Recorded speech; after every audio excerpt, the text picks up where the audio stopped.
I mean, one no talk for this matter at all. For me, it's something that speaks to my heart so much because when we talk about nation building and we talk about Nigeria being a better country for all of us to live in, I think this is where it comes from.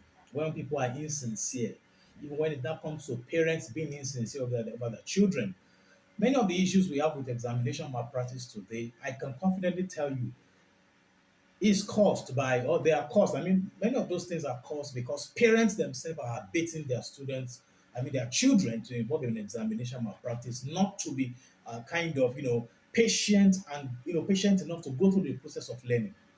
You see parents pushing for double promotion from primary school. I say this because I am in the system and I know what I'm talking about. Because a child is bright, because a child is kind of good, maybe from primary school, he goes to a good school, the school does, their job by ensuring that this kid and this young child is equipped with knowledge, and then with the help of God and then the seriousness on the part of the kid or the puppy picks up, and then from primary one, this boy or this girl is so sharp, oh." And then it comes to primary three, and then the parents are not pushing. They come to the proprietor of the school, especially private school is so prevalent, and then they say, "Please, we want this girl of 7 or girl of 8 years to write the common entrance, I mean the qualifying exam into secondary school, which we call the basic 7, and then the school will kind of say, this girl is very young. Why are you pushing?" And at times, let me balance it. It's the school themselves that call on the parents to say, "Oh, this your boy is good, and with our assessment, we see that this girl can try this." Either ways, I think jumping a process or a procedure, in the learning stages or in the learning blocks of a child do affect the child sooner or later. Are you getting it now? And then that is why normally for primary education in Nigeria, your kids should spend 6 years in the primary school. But because of this rushing and this kind of impatience kind of syndrome with our parents and with our puppies, you now find a 8-year-old girl in GSS1. The designers of the curriculum who stated that your child must get up to primary six before he or she comes to the junior school, I mean the GSS, secondary school, they know what they were doing. They know what they were doing. Do you understand that there is a psychology of learning a child must go through? And if the child, no matter how brilliant the child is, or worse, if the child or the pupil misses any of those stages, it will show either in maturity, either in learning, in conversation. That's why we have so many people that are rude today. Look at that case of that Unity girl that got into a brawl with that lecturer. If you go find out very well, there's a stage of line that girl must have skipped. There's a class she must have skipped, whereby those values of those core values ought to have been inculcated in her. And of course, perhaps she's not getting it from home.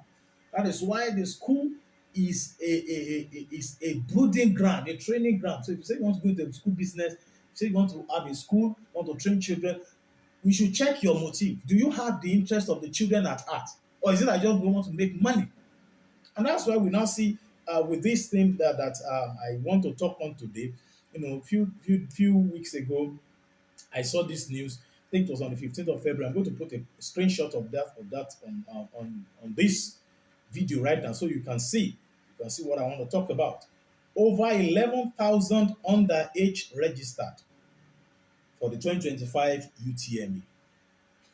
I mean Jamb. That's Jamb Registrar speaking. That over 11,000 underaged registered for 2025 UTME. If you are conversant with the news very well, you see that Jamb came up with a policy that if you are not 16 years by September 30, 2025, you will not be eligible to sit or register for Jamb. I mean for UTME. Jamb is the body conducting the exam. UTME is the exam we're talking about. And because of this, parents snapped at that. And then they began to go, to court to get affidavits for 10-year-old kids, 11-year-old kids, 12-year-old kids. Why? Why they rush? Why they rush? Why are we eager to breed and to build incompetent leaders, incompetent visionaries for tomorrow? And we say we want a better country. I think we are still joking. We are really still joking. Let me just give you a tip of that news. The Registrar of Jamb, Professor Ishaq Oloyede, has revealed that over 11,553 underage candidates have registered for the 2025 Unified Tertiary Matriculation Examination. That was as of February 15. And then the exam is computer based. So now we have registered 782,027 candidates, and out of that, 11,000 of them, over 11,000 of them, are underage. So you can see that we are registering.